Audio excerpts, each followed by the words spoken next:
네, 하루간 경제 뉴스를 종합하는 시간 경제운입니다. 지난밤 미국에서 8월 물가지표가 발표됐습니다. 최근 2년 사이 가장 적게 올랐는데 기대에 다소 못 미치는 수준이라는 평가가 나옵니다. 이제 앞으로 미국 중앙은행인 연방준비제도의 통화정책 방향에 주는 시사점은 무엇일지 뉴스포인트에서 알아보겠습니다. 오늘 뉴스포인트는 서영태 기자와 함께합니다. 안녕하십니까? 네, 안녕하세요. 네, 오늘 준비하신 첫 번째 뉴스는 미국 물가 관련된 소식인데 이 미국 물가 얼마나 올랐습니까? 네, 오늘 말씀하셨던 것처럼 정확하게도 약간은 좀 실망스러운 모습이었습니다. 네. 미 노동부가 발표했던 8월 근원 CPI라고 하면은 네. 에너지라든가 식품 같은 품목들을 제외한 소비자 물가 지수잖아요. 일시적인 영향이 있는 것들을 뺀 거죠. 그쵸. 중장기 흐름을 볼 그쵸. 수 있는. 예, 맞습니다. 에너지랑 식품 같은 경우는 날씨라든가 이런 쪽에 영향을 많이 받기 때문에 네네. 보통 근원 CPI를 연방준비제도, 그러니까 미국의 중앙은행이 많이들 살펴보는데 네. 전달보다는 0.3% 올랐는데 이게 6개월 만에 첫 상승세라는 점이 좀 포인트인 겁니다. 네네. 네, 전년 동월 대비로는 4.3% 올랐어요. 네. 연준의 목표치가 2%인 점을 고려하면 여전히 좀 높은 수준이겠죠. 두 배를 네. 넘는 수준인 거네요. 그렇죠. 네네. 많이 낮아지긴 했지만 아직은 높은 수준입니다. 네네. 그래도 대체로는 컨센서스에 부합을 하는데 네. 그래도 많이 떨어지진 않았다 보니까 연준이 연내 금리를 한 차례 더 올릴 수 있지 않을까 뭐 이런 생각들이 시장 일부에 있었는데 그 논리가 조금 더 강화가 되는 그런 분위기가 있거든요. 네네. 일단 이달에는 금리를 동결할 것으로 보는 게 대체적인 시각이고 하지만 11월이나 12월에 다시 금리를 한 차례 더 올릴 수 있다는 시각들이 좀 나오고 있습니다. 네네. 무엇보다 그 시장에서 연방 기준금리 선물 시장에서 이제 바라보는 시각이 중요한데 네. 이게 연준의 금리 인상 인하 뭐 동결 이 결정에 대해서 배팅을 하는 어떤 시장이라고 볼 수 있습니다. 네. 동결 가능성 뭐 이달 동결 가능성 한 97%에 달하고 있고요. 네네. 그렇지만은 다음 달인 11월이나 12월에 대해서는 아직은 조금 더 무게들이 좀 옮겨지고 있는 분위기입니다. 네. 일단 연방 준비제도 같은 경우는 연은 총재라든가 파월 의장이라든가 다양한 채널들을 통해 가지고 관료들이 더 올릴 수 있다는 점은 이미 많이 시사를 했잖아요. 네. 근데 시장에서 그렇죠. 그런 전망을 바이하지 않는다, 믿지 않는다, 뭐 이런 시장의 시각들이 있었는데 그런 시장의 회의론이 조금은 앞으로 줄어들 것으로 보이고 이게 또 앞으로 투자자들의 투자 심리에 어떤 영향을 미칠지도 좀 지켜봐야 될 것 같습니다. 네. 그러니까 당장 이번 달에는 기준금리를 안 올릴 것 그쵸. 같고 그리고 이제 연말쯤에 인상을 할 수도 있을 것 같다.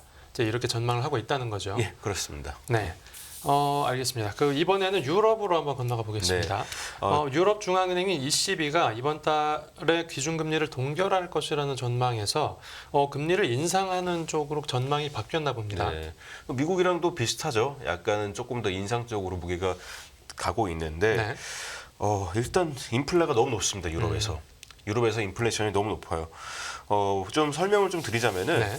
유럽 같은 경우는 원래 그동안 9차례 연속해가지고 금리를 올려왔어요. 물가를 잡으려고. 네. 근데 최근에 또 성장이 또 안 좋다 보니까 그래도 성장을 고려해가지고 좀 중단하지 않을까 이달 금리 결정에 있어서 동결을 하지 않을까 그런 시각들이 있었는데 네. 인상 전망은 한 20% 정도였습니다. 그런데 지금 이 전망이 한 70%로 높아진 상태거든요. 네네. 왜냐하면 ECB가 유로존 인플레이션이 내년에도 3%대일 것이다 이런 전망을 했다고 해요. 네. 그러다 보니까 ECB 시각이 그렇다면은 ECB도 더 매파적인 어떤 움직임을 보이지 않을까 하는 그런 인식들이 시장에 퍼진 거고 네. 보통 이달은 이제 9차례 했으니까 10번째 연속으로 하지 않을 거야 이런 생각들이었지만은 뭐 네덜란드 중앙은행 총재가 이런 말을 했는데 네. 이달의 금리 결정 그러니까 동결이냐 인상이냐는 아주 클로스 컬 아슬아슬한 결정이 될 것이다 이렇게 표현을 했습니다. 네. 만약에 ECB가 이번에 금리를 또 0.25% 올리면은 네. 예금 금리가 4%가 되거든요. 네. 이게 1999년에 유로화가 출범한 이후에 가장 높은 수준이 되겠습니다. 예. 8월 소비자 물가 상승률에 대해서 아까 좀 설명을 드렸는데 미국이요. 근데 유럽의 인플레도 상당하다고 말씀드렸는데 네네. 미국은 4.3이었잖아요. 네. 유로존은 속부치 기준으로 5.3%입니다. 훨씬 더 물가 상승률이 그쵸. 높은 상황이네요. 2%를 훨씬 상회하는 상황이다 보니까 네.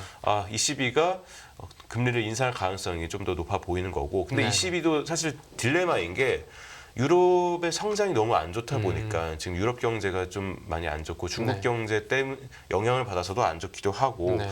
침체 우려가 커져서 딜레마의 상황이긴 합니다. 그렇기 때문에 동결이냐 금리냐 뭐 성장이냐 물가 잡기냐 어느 쪽에 초점을 맞출지는 좀 지켜볼 일일 것 같고요. 네, 네. 네. 유로화 얘기도 좀 간단하게 하자면은 네. 예, 유로화가 지금 달러화 대비로 8주 연속해서 계속해서 하락을 하고 있었는데요. 네. 네. 현재 1.12달러 정도, 1유로가 네. 그게 1.07달러 정도로 떨어졌습니다. 많이 떨어졌는데 ECB가 금리를 만약에 올린다면은 네. 뭐 단기적으로는 유로화가 좀 강세인 상방 압력을 받을 수 있겠습니다. 네. 하지만은 유로존 경제가 안 좋다는 점을 고려하면은 결국에는 통화 가치라는 거는 어느 네. 지역의 통화의 가치라는 거는 경제 펀더멘털에 영향을 받기 때문에 네. 장기적으로는 좀 계속해서 약세를 보일 것으로 지금 전문가들은 전망을 하고 있습니다. 네, 이번 달 이제 미국과 유럽의 그 네. 금리 결정을 한번 잘 지켜봐야 될 것 같고, 다음 뉴스 보겠습니다. 금융당국이 초장기 주택담보대출을 본격적으로 규제하고 나섰습니까? 네, 그렇습니다. 그 50년 만기 주택담보대출 있잖아요. 네. 50년 만기. 그 간단히 설명드리자면 만기가 길면 길수록 빌린 돈을 좀 많이 쪼개서 갚을 수 있지 않습니까? 그렇죠. 예를 네. 들면 제가 10억 원을 빌렸는데 10년 만기로 빌렸으면은 매년 원금만 1억 원씩 갚아야 되는데 이걸 그렇죠. 50년 만기로 빌렸다면은 뭐 2천만 원씩으로 나눠지는 거지 않습니까? 그래서 50년 만기 주택담보대출이 어떻게 보면 청년층의 내 집 마련을 하는 데 있어서 좀 도움이 많이 되는 그런 상품이었고 네. 그리고 제가 1년에 2천만 원만 갚아도 되면은 죄송합니다. 그 DSR 그러니까 총부채 원리금 상환 비율 네네. 만약 제 소득이 1억 원이었는데 5천만 원씩 갚으면은 규제 걸리기 때문에 이거 뭐 2천만 원으로 낮춘 상태였으면은 좀 그 규제에 피해갈 수 있기 때문에 그래서 이런 만기가 긴 주담대 상품들이 좀 선호를 받았습니다. 네, 청년들을 예. 위해서 나왔다는 거죠. 그렇습니다. 네. 그런데 이게 이 상품 때문에 좀 가계대출이 좀 많이 좀 지나치게 늘었어요. 그래서 가계대출 규제를 좀 우회하는 통로로 좀 50년 만기 주담대가 사용이 되다 보니까 네네. 금융위원회가 최근에 장기 주담대의 DSR 그 산정 만기에 관련해 가지고 좀 행정지도에 나섰거든요. 네네.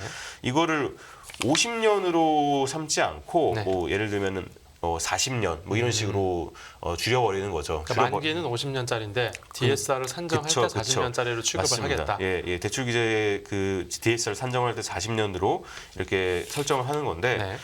실제로 보면은 좀 제도상 문제가 좀 많아 보이더라고요. 네. 네. 이게 보면은 사실은 젊은 사람들을 위한 건데 네. 40대, 50대가 받은 게 한 60% 가까이 되고 그리고 60대 이상의 비중도 꽤 되고 뭐 그게 뭐 잘못했다고 할 수는 없는데 네. 뭐 60대 에서 에서 받아서 50년 동안 100살이 갚는다면 넘네요. 110세잖아요. 네네.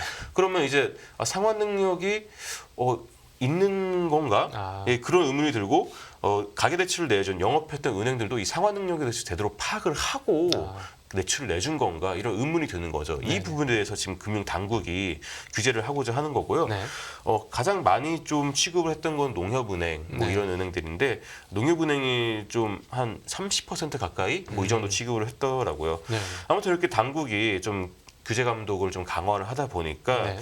원래 좀 밀집 좀 주담대 상품 50년짜리 상품을 취급하던 은행들이 있었고 그 다음에 속속속 여러 은행들이 좀 따라오는 분위기였는데 그렇겠죠. 당국의 압박이 있다 보니까 농협은행, 네. 기업은행, 뭐 경남은행 이런 은행들은 취급을 중단을 했고요. 아, 예. 하나은행도 이제 좀 취급을 중단을 하기로 했습니다. 네네. 여기서 뭐 SC제일은행이나 광주은행, 국민은행들도 연령 제한 같은 걸 좀 주면서 뭐 당국의 어떤 규제 움직임에 좀 따라가고 있는 그런 분위기라고 말씀드릴 수 있겠습니다. 네, 알겠습니다. 다음 뉴스 보죠. 나라 가계부에 해당하는 재정 동향이 발표됐죠? 네.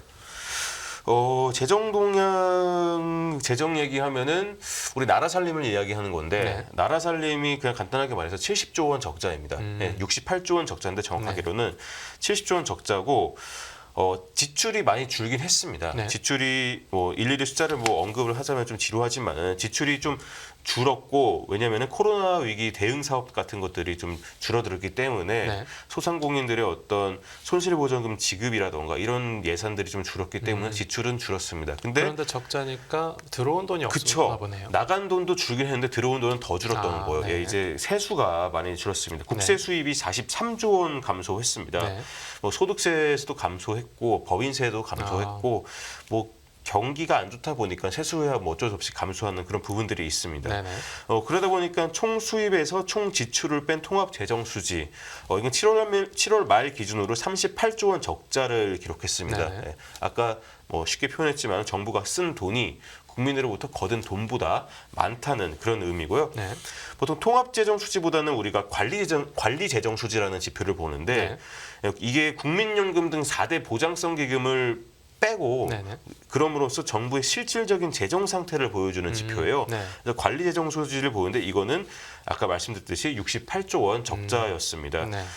이게 적자 전망치를 웃돈 게 좀 문제가 되는 것 같아요. 정부가 올해 예상한 연간 적자 전망치는 58조 원 정도였는데 그 이상이고 또 이미 적자를 예상한 것보다 넘어서 버렸다는 거죠. 그렇죠. 여기서 세수가 뭐 더 거치고 하면서 좀 줄어들 수는 있겠지만은 경제가 어떻게 될지 그거는 불확실성이, 불확실성이 있는 있다 거죠. 보니까 쉽게 말을 하기는 어려운 것 같고요. 네. 또 국가 채무 같은 경우는 이게 또 상당합니다. 한 달 전보다 14조 원 늘어서 7월 말 기준으로 1,097조 원 기록했습니다. 네.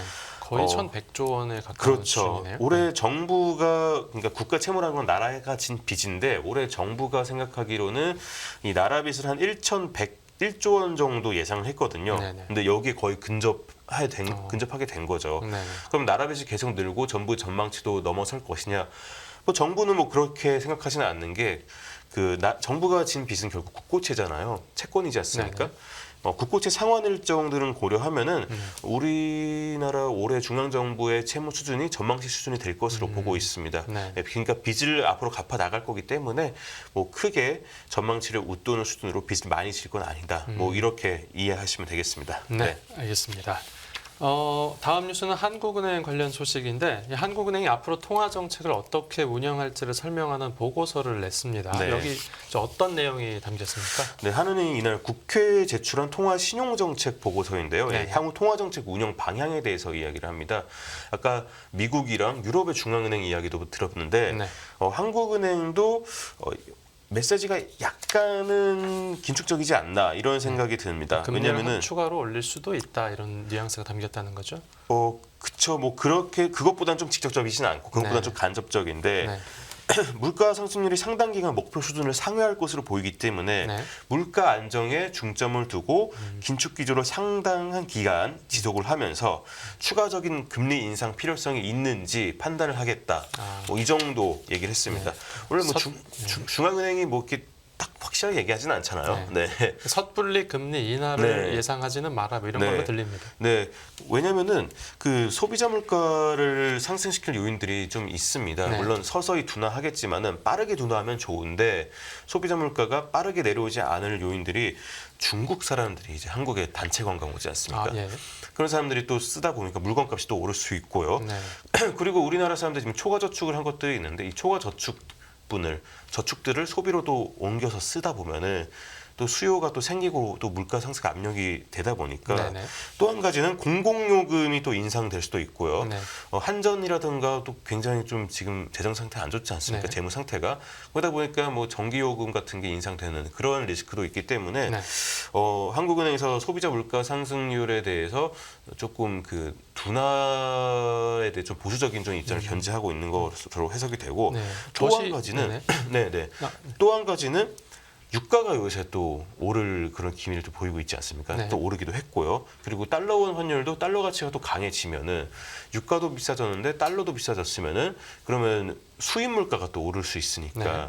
뭐 여러 가지로 아직은 좀 물가 상승률이 둔화가 되면 좋겠지만은 네. 그래도 조금은 지지하는 요인들이 여러 가지 있는 상황입니다. 네. 알겠습니다. 오늘 뉴스 포인트는 여기서 정리하겠습니다. 네. 잘 들었습니다. 네, 감사합니다.